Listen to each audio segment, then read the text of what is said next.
Friends, நம்ம இந்த கன் phishing மூலிமா ஒரு ஜிலேபி மீன் அடிச்சிட்டோம். இது பாருங்கள், கீழே தான் இருக்குது ஜிலேபி மீன். ஏற்றிக்கிட்டு இருக்கேன். நல்லா மாட்டிச்சு, லாக் ஆகிடுச்சு ஹூக்கில். பாருங்கள், தெரியுதுங்களா? பாருங்கள் ஃப்ரெண்ட்ஸ், எப்படி ஹூக் ஆகிருக்குன்ட்டு பாருங்கள்.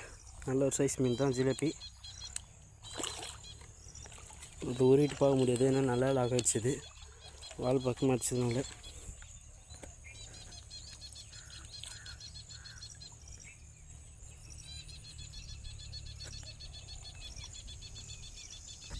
பாருங்கள் ஃப்ரெண்ட்ஸ், எப்படி இருக்குன்ற ஜிலேபி மீன்.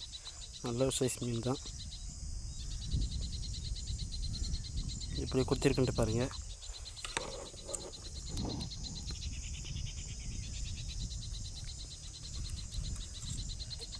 கன்னு மேலே பிடிச்சது இது.